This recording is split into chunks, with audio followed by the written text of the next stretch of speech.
Hello, my name is Lee Chitwood. I'm the Juvenile and Domestic Relations District Court Judge for Pulaski County. The Pulaski County Domestic Violence Committee developed this video to help you understand and follow the terms of your protective order, and ultimately to keep our community a safer place to live. This video explains family abuse protective orders, what happens if a protective order is violated, and how to change or end an existing protective order. Please keep the following in mind as you watch this video. This video is for informational purposes only and should not be considered legal advice. You should consult an attorney if you have any legal questions. The video is limited to family abuse protective orders. Please remember that this video was completed as of early 2016 and state and federal law change rapidly. To get started, here are some quick definitions.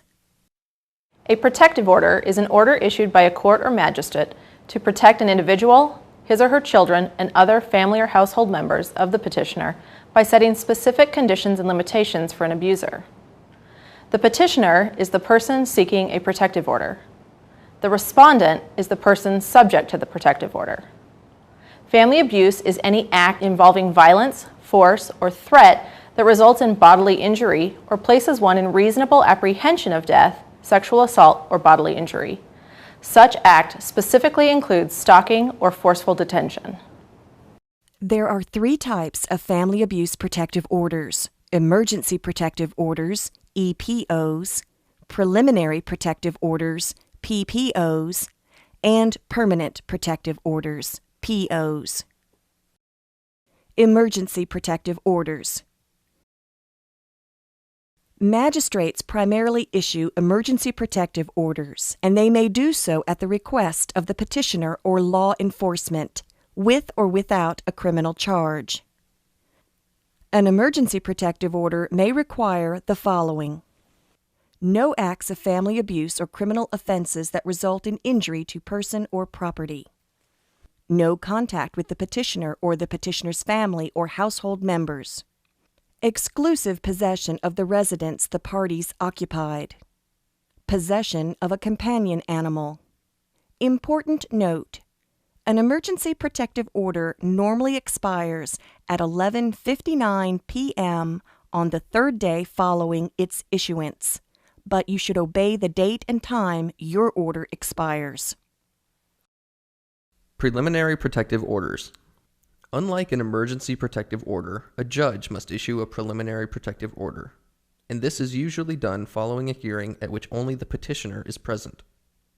If the judge finds that family abuse has occurred, he may order the following: the respondent shall commit no acts of family abuse or criminal offenses that result in injury to person or property. The respondent shall have no contact with the petitioner or family or household members of the petitioner. The petitioner shall have exclusive possession of the residence the parties occupied. The respondent shall not terminate or shall restore utilities for the residence, such as water, electricity, telephone, and gas. The petitioner shall have temporary possession of a motor vehicle owned solely by the petitioner or owned by both the petitioner and the respondent. The respondent shall provide suitable alternative housing for the petitioner and the petitioner's family or household members, including paying a deposit to connect or restore necessary utilities to this housing. The petitioner shall have possession of a companion animal. Such other relief as the court finds necessary to protect the petitioner or the petitioner's family or household members. Important dates on the preliminary protective order. A preliminary protective order normally expires in 15 days, but you should obey the date and time your preliminary protective order expires. The preliminary protective order will state the date and time of the next hearing. At that hearing, the court will decide whether to issue a full protective order. Permanent protective orders. Protective orders are issued after a full hearing before the court. Both parties have the right to be present and have the right to testify and call witnesses in their behalf. Both parties may hire an attorney to represent them. If a judge finds that family abuse has occurred, he may order the following: the respondent shall commit no acts of family abuse or criminal offenses that result in injury to person or property. The respondent shall have no contact with the petitioner or family or household members of the petitioner. The petitioner shall have exclusive possession of the residence occupied by the parties. The respondent shall not terminate or shall restore utilities for the residence, such as water, electricity, telephone, and gas.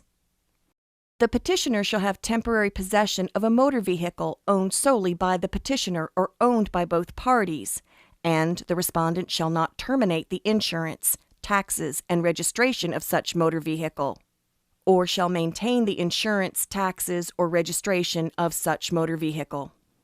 The respondent shall provide suitable alternative housing for the petitioner and the family or household members of the petitioner, including paying a deposit to connect or restore utilities to this housing. The respondent shall participate in treatment, counseling, or other programs the court deems appropriate. The petitioner shall have possession of a companion animal. Any other relief the court finds necessary to protect the petitioner or the family or household members of the petitioner, including temporary custody, visitation, or support of a child.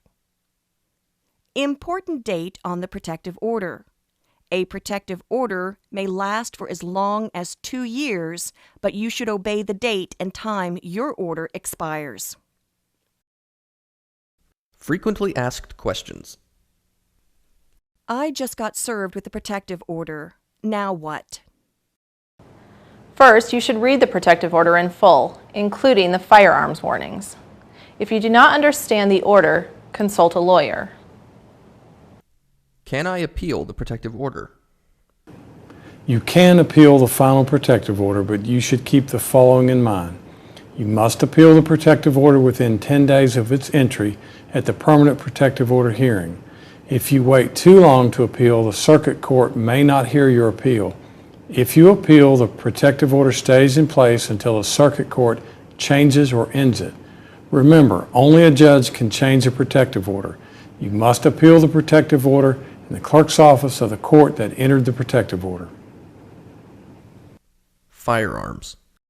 Under Virginia law, you cannot transport or purchase a firearm while subject to a protective order. In addition, you cannot have a concealed weapons permit while you are a subject to a protective order. If you have a concealed weapons permit, you must surrender it to the court that issued the protective order. The circuit court that issued your permit will also enter an order revoking the permit. Furthermore, under federal law, you cannot possess a weapon or ammunition while subject to a protective order. Effective July 1st, 2016, Virginia law prohibits any respondent served with a final family abuse protective order from possessing a firearm. Within 24 hours of service of the protective order, that respondent must sell or transfer all firearms in his or her possession. Violation of this provision is a Class 6 felony carrying from 1 to 5 years in the penitentiary. No contact. What does that mean? It means just what it says. A respondent shall have no contact with the petitioner. It includes, but is not limited to, face-to-face contact, phone calls, text messages, emails, cards, gifts, flowers, gestures, messages that are sent through third parties, and messages through social media. If in doubt, don't do it. If you see the petitioner, go the other way. What could happen if I violate the protective order? If you violate a protective order, any of the following may happen. You could be charged with contempt of court and receive 10 days in jail. You could be charged with violation of a protective order and receive up to 12 months in jail and a $2,500 fine. If you are convicted of violating a protective order, the court must give you at least 24 hours in jail. If you are convicted, the court must issue a new protective order that could last an additional 2 years. If you are convicted, you will be required to give a DNA sample. Can the petitioner violate a protective order? The protective order only requires the respondent to do certain things, and the petitioner therefore cannot violate the protective order. The petitioner should not, however, contact the respondent while the protective order is in place. The petitioner may undermine the enforcement of the protective order by contacting the respondent. The petitioner keeps contacting me. What should I do? Do not respond. The order stays in place until a court ends it. Can the court end or modify a protective order before it expires? Only a court can end or modify a protective order. The parties cannot change the protective order, even if they are in agreement. Either party may file a motion with the court asking to end or change the protective order. This motion must be personally served on the other party, and the court will require a full hearing on the motion. If the court believes the protective order should stay in place, it can deny the motion to end or change the protective order. The court can also keep the protective order in place but allow contact. Does ending the protective order change my bond?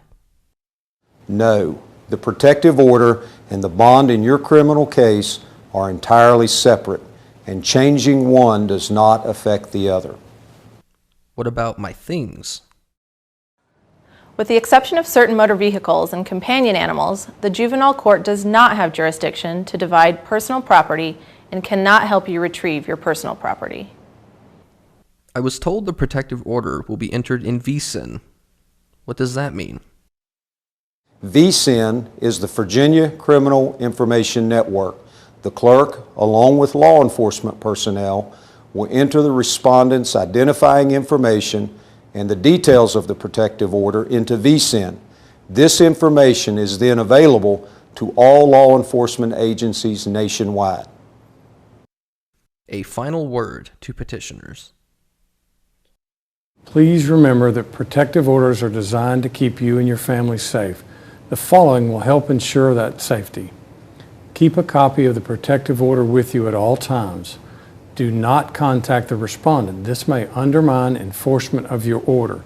And keep in mind, only a court can change or end the protective order. Thank you for watching this video. I hope it has been helpful. With the cooperation and understanding of all parties, we can maintain a safe and peaceful community.